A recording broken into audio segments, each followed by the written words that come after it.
हरे कृष्णा। तो सर्वप्रथम सभी भक्तों को जन्माष्टमी के उपलक्ष्य में हार्दिक शुभेच्छा। और श्री श्री राधा वृंदावन बिहारी एवं इस्कॉन गोवर्धन इको विलेज की तरफ से सभी भक्तों को हार्दिक शुभेच्छा। श्रीमद् भागवतम में वर्णन आता है कि जब भी एक एक शक्तिशाली भाई अपने बहन को रथ पर बिठाकर लेकर जाता है। वो कौन है? वो कंस। कंस अपने बहन को लेकर जाता है उसके विदाई में। ऐसे अक्सर होता है ना कि बहन का जब शादी होता है तो विदाई के लिए जिस भाई लेकर जाता है ना। So it's like the Kansa was expressing his love towards his sister. और रथ पर वसुदेव जी भी रहते हैं। कंस को उसके साथीदार पूछते हैं कि अरे आप खुद ड्राइव कर रहे हैं, खुद को ड्राइव करने की जरूरत नहीं है ना। You can you can appoint a driver for that. बोलते नहीं नहीं, मेरी बहन है ना तो मैं खुद ड्राइव करूंगा। बोला, अच्छा ठीक है। और ड्राइव करके लेके जाता है सिस्टर को। और सबको पता है कि रास्ते पे जाते जाते आकाशवाणी होता है। अरे मूर्ख कंस,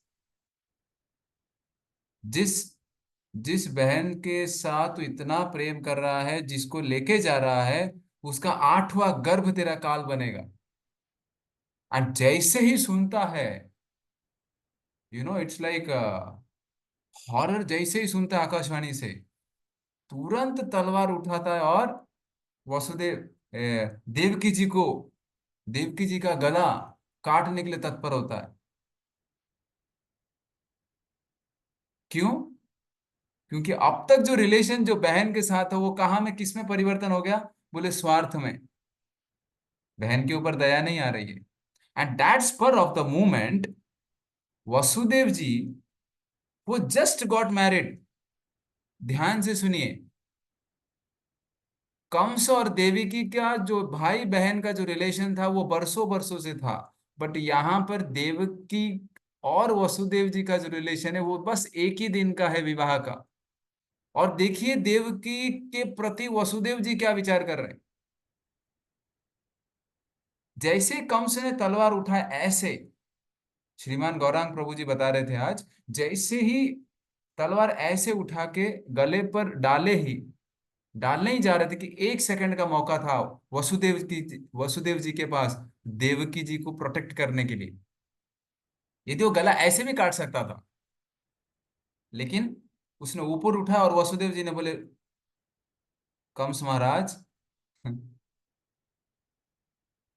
आपको इनके पुत्र से ही भय है ना, इनसे तो भय नहीं है। तो मैं आपको वचन देता हूं कि इनका एक एक संतान मैं आपको लाकर समर्पण करूंगा। और वहां पर कंस रुक जाता है और देवकी और वसुदेव जी को कारागार में बंद कर देता है। My dear friends, here very important lesson we learn here. किसी भी किसी भी रिलेशन में, किसी भी संबंध में सबसे पहला आता है responsibility. And responsibility should be based on Krishna as the centre. भगवान को केंद्र में रखते हुए यदि जवाबदारी लें तो हम एक दूसरे का ख्याल अच्छे से कर सकते हैं। कंस का जो संबंध था वो स्वार्थ के निर्भर पर था। You scratch my back and I will scratch your back. जिस बहन के साथ इतना प्रेम करते हुए रथ पर बैठ गया, ड्राइवर बन गया, जैसे ही खुद के प्राण के ऊपर जब संकट आया तो बहन को भी मार देने के लिए तैयार हो गया। But whereas Vasudev, just within 1 day of marriage, he understood his responsibility. And one more thing, he didn't he didn't reacted. Vasudev ji didn't reacted because he had just 1 second. और कंस के साथ तुरंत युद्ध करने के लिए प्रयास कर सकते थे। बट युद्ध करने के लिए प्रयास किए होते तो दैट 1 सेकंड में उनके पत्नी का गला भी कट गया होता। In Bhagavatam the word which is called as a Shauri, you know, Shauri शब्द का अर्थ क्या है बोलते हैं? शौर्य बोलते हैं ना, you are a great warrior, you are a great soldier. But we haven't seen कि वासुदेव कहीं पे सोल्जर थे और कहीं पे युद्ध युद्ध किए। तो शौर्य शब्द का अर्थ क्यों आता है? बोलते शौर्य शब्द का अर्थ ये नहीं है कि आप बाहर के युद्ध करके बड़े बड़े गढ़ जीतो। बोलते वसुदेव जी वो सेंस कंट्रोल्ड, यानी कि अपने इंद्रियों पर विजय किए हुए थे। इसके लिए उस समय पे वो सोच सके कि कैसे बुद्धि का प्रयोग करते हुए मन को स्थिर करके मैं इस परिस्थिति को रिस्पॉन्ड करूं। प्रोजेक्ट्स में होता है ना, बड़े बड़े कंपनीज में, see there are phase 1 project, phase 1, phase 2, phase 3। ऐसे नहीं होता कि डायरेक्टली डायरेक्टली कंक्लूसिव फेज पे पहुंच जाते हैं। तो वसुदेव जी ये नहीं सोचा अरे मेरे मैरिज लाइफ का क्या होगा। आई I मीन शादी करते ही ये पत्नी के ऊपर ये पत्नी के ऊपर अटैक हो रहा है, तो मैं भाग जाता हूँ, पत्नी को मरने दो, दूसरा विवाह कर लेता हूँ। ऐसे नहीं सोचे हो। एक दिन के अंदर कैसे रेस्पॉन्सिबिलिटी, कैसे जवाबदारी देख रहे, सोचिए। वसुदेव जी की जगह यदि हम और आप होते तो क्या करते? विचार करने वाली बात है। वसुदेव जी ये नहीं सोचे कि मेरा सक्सेस करियर क्या होगा, मेरा क्या होने वाला है। ही थॉट कि उस समय पे मैं क्या करूं। और कितना है मेरे साथ? 1 सेकंड बस। तलवार उठाया और गर्दन कटने ही वाला था कि बोले रुको। एंड एक एक सेकंड वसुदेव जी वैल्यू करते थे। और जो एक एक सेकंड का वैल्यू करता है, for them the Lord protects. 1 second के अंदर वो ग्रैटिट्यूड, वो हृदय में कृतज्ञता होना चाहिए, ग्रैटिट्यूड होना चाहिए। And when that gratitude is there, that my lord, whatever you has given me is in full abundance, you have given me so much. इतना दिया है भगवान आपने मुझे। उसको मैं लिस्ट डाउन भी करूं ना, वो लिस्ट डाउन करते करते करते करते जो मेरे पास नहीं है उसकी तरफ ध्यान भी नहीं जाता। This is called 1 second gratitude. And that gratitude led to protection of his wife. फिर उसके पश्चात, क्योंकि आकाशवाणी जो हुआ वो कंस को भी विश्वास था। This point worth to be noted. जो आकाशवाणी हुआ कि हे मूर्ख कंस, जिस बहन को लेके जा रहा उसका 8वां गर्भ तेरा काल बनेगा। कंस राक्षस था, दानव था, फिर भी आकाशवाणी पे विश्वास था। और और वसुदेव जी को भी विश्वास था। कंस ने कैसा रेस्पॉन्ड किया, वसुदेव जी ने कैसा रेस्पॉन्ड किया, ये हमारे लिए सीखने वाली बात है। वसुदेव जी ने जैसा रेस्पॉन्ड किया उसका परिणाम क्या हुआ? 8वां गर्भ भगवान जन्म हुए। उनके ऊपर पूरी तरह से विश्वास था कि आकाशवाणी जो हुआ है वो सत्य होगा। और कंस को भी विश्वास था, लेकिन उसने क्या किया? बहुत प्रयास किया, कारागार में डाला, सांकली हथकड़ी डाले। प्रत्येक प्रत्येक बच्चा जब गर्भवती, यानी कि देवकी जब भी गर्भवती होती थी, कंस आता था और गिनती करता था, 1, 2, 3, 4। And like this he was fearful of his death. मृत्यु का हर किसी को फियर होता है। More than death we are fearful कि मेरे प्रॉपर्टी का क्या होगा, मेरे परिवार का क्या होगा। बट जब ये वसुदेव जी के जैसा सरेंडर होगा, एवरीथिंग, हमारे जीवन में हर परिस्थिति को हम कंट्रोल नहीं कर सकते। ये तो हम सबको अच्छी तरह से पता है। कितना भी हम संघर्ष कर लें, कितना भी हम कंट्रोल करने का प्रयास कर लें, बट नहीं होता। और वसुदेव जी यहां पर स्वीकार कर रहे हैं कि ये परिस्थिति में कंस जो उठा रहा है तलवार, मुझे ये परिस्थिति को कैसे हैंडल करना है, बाद में क्या होगा पता नहीं। तो इसके लिए प्रत्येक दिन हमको प्रेजेंट बोला जाता है ना, ये क्या बोलते हैं, वर्तमान। आज का दिन क्या है? वर्तमान काल में है, जिसको इंग्लिश में बोलते हैं प्रेजेंट। सो प्रेजेंट का मतलब होता है प्रेजेंट, यानी कि गिफ्ट। आज का दिन भगवान ने हम सभी के लिए गिफ्ट के रूप में दिया है। इसको क्या करना है? Thank you my lord that you have given me 24 hours. 24 घंटा मुझे दिया हुआ है आपने। और मुझे क्या करना है? I have to express my gratitude. I have to express my gratitude. And just like Vasudev ji ने जिस प्रकार से रेस्पॉन्ड किया सिचुएशन को, वैसे give me intelligence so that I can respond. और जहां पे हार जाते हैं ना, जहां पे हम हार जाते हैं, हमको उस परिस्थिति से सीखना है ताकि हम अगली बार मिस्टेक ना करें। और प्लस फिर से ऊपर उठ के उठना है। जिस भूमि पर गिरते हैं उसी भूमि का सपोर्ट लेकर उठना है ना। कोई बच्चा गिरता है तो उठता कैसा है? जैसे जैसे विशेष करके वृद्ध अवस्था में जमीन का सपोर्ट लेके उठते हैं ना। जब उठ नहीं पाते तो या तो दीवार का सपोर्ट लेके उठते हैं। तो जिस परिस्थिति में हम गिरते हैं उसी परिस्थिति से हमको उठना पड़ेगा। How? Taking support of the scriptures, taking support of devotees guidance.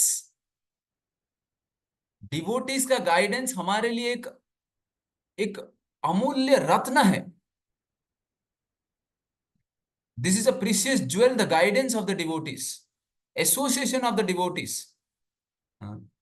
In the entire creation, the association of the devotees, why it is precious? Because they give us jewels. And what are those jewels? They are qualities. We heard in Gita it is the Daivi Sampada. Sampada means Sampatti. And what are Daivi Sampada? They are those qualities which are like an ornament in our life. Becoming selfless. You we all can purchase. हम market में जाकर, हमारे पास पैसा है तो jewellery दुकान से हम प्रीशियस डायमंड 10 करोड़ का खर्च कर सकते हैं और लेके आ सकते हैं घर पे। Selfless nature, how to get it? निस्वार्थ सेवा मिलेगा कैसे? जब तक भक्तों के संग में नहीं आते तब तक नहीं मिलेगा। किसी मार्केट में नहीं मिलेगा। You spend your entire life, नहीं मिलेगा। But devotees are so merciful that in their association we get that jewel by which Krishna gets attracted. The wealth of this world does not attract Krishna, but the wealth which is Daivi Sampada, that attracts Krishna. And वो देवकी और वसुदेव जी के हृदय में जब हुआ, वो हृदय यही ब्लड और मांस का था, but that gratitude in Vasudev's heart, that gratitude in Devaki's heart attracted the mercy of the Lord. And that 8वां गर्भ जो हुआ वसुदेव जी के, कम वो जो जेल यानी कि कंस के कारागार में जहां पर वसुदेव और देवकी थे, वहां पर भगवान प्रकट हुए। प्रकट होने के पश्चात कब सबसे पहला, वो बोलते हैं ना, वो वैसे मनुष्य लोगों की तरह ऐसे नहीं होता है कि भगवान जन्म लेते हैं। भगवान प्रकट हुए वसुदेव जी के हृदय में, वसुदेव जी के हृदय से निकलकर देवकी जी के हृदय में गए और फिर गर्भ, हाँ, और बाद में फिर वसुदेव जी के देवकी से जब देवकी के हृदय में गए और देवकी के हृदय से फिर बाहर प्रकट हुए। शंख चक्र गदा पद्म, है कि नहीं, इतना बड़ा। देवकी मैया बोली ये क्या है? ये कौन सा रूप है? कौन बोलेगा कि ये मेरा बच्चा है करके? अरे बच्चे के जैसा दिखे तब तो कहेंगे बच्चा है। तो भगवान बोले यस यस यस, हाँ हाँ, बराबर बराबर। तो देन इतना बड़ा चतुर्भुज विष्णु, वो पूरा छोटा सा एक बालक बन गए। 2 हाथ 2 पैर वाला छोटा सा नवजात शिशु। और वहां जब जन्म, जैसे ही स्पर्श किया उसको, सारे हथकड़ी खुल गए, खट खट खट खट खट खट। And all doors, what magic happened? The entire Mathura was sleeping that night. मेघ वर्षा होने लगा, सारे कैदी सो गए, दरवाजा खुल गया, कंस को भनक नहीं। कैसे? भगवान सबके हृदय में बैठे हुए हैं। Just we have to wait for the right time. Situation is not in our control, the lord is a controller, lord is a supreme well wisher. और वहां पर जब दरवाजा खुलते गए, खुलते गए, खुलते गए, that's how you know, then based on lord instructions, Vasudev ji shifted the Lord from Vrindavan, from Mathura to Gokul. वहां पे ये प्रश्न नहीं पूछा कि अरे मेरा आठवां इतना कष्ट दिया मेरे को, आठ अभी बोल रहे कि छोड़ देने के लिए, आप कैसे जाऊं? No, he has a 100% faith in the instructions of the Lord. हाँ? तो what crucial lesson we learn is, number one, a 1 second gratitude. Number two, selfless nature of Vasudev. Number three, responsibility at all the times. And number four, have faith in the instruction of scriptures. And number five is instructions of the devotees, and association of the devotees gives us immense jewels which are like a Devi Sampada, Namrata, Sahanshilta, क्षमा करने का स्वभाव, selfless nature, all are divine qualities. So let's meditate on this Janmashtami, और हम श्री श्री राधा वृंदावन बिहारी जी से प्रार्थना करते हैं कि आप सभी को, आप सभी के हृदय में एक ऐसा दिव्य गुण उत्पन्न हो, wherein the Lord who is there in the heart, no doubt, but today he will manifest. So my prayers that let the Lord manifest within all of your heart and give you that joy of bhakti, give you that joy of bhakti wherein this conditioned soul is hankering since time immemorial. And chant as much as possible, नाम जप करने का प्रयास करें, और उपवास जो है रात को 12 बजे तक उपवास है। अपने शक्ति के अनुसार, कोई फल खाकर, कोई पानी पीकर, कोई आ, भगर, राजगीरा, यानी कि इत्यादि एकादशी के व्रत में जैसा पालन करते वैसा करिए। और कल जो है, tomorrow is Prabhupada appearance day, जो कि अंतरराष्ट्रीय कृष्ण भावनामृत संघ के संस्थापक आचार्य है। So tomorrow is Prabhupada appearance day, and generally many of the people have fasting tomorrow till afternoon. Why? Because भगवान का बर्थडे हो गया, अभी कल भक्त का बर्थडे है ना, who is the founder Acharya. But it's not compulsory for all of you. But still, if possible, tomorrow also till 12 o'clock Ekadashi Prasad. And then at 12 o'clock you can have a full meal, grains wala prasad, like that. But today, whole day Ekadashi Prasad. Tomorrow also Ekadashi Prasad till 12 o'clock. As per your situation, time, place, circumstances. But the most important is, be grateful to the Lord. And take shelter of the holy name, chant as much as possible, read the scriptures, and again, at the end, wish you all a very happy Krishna Janmashtami. Hare Krishna.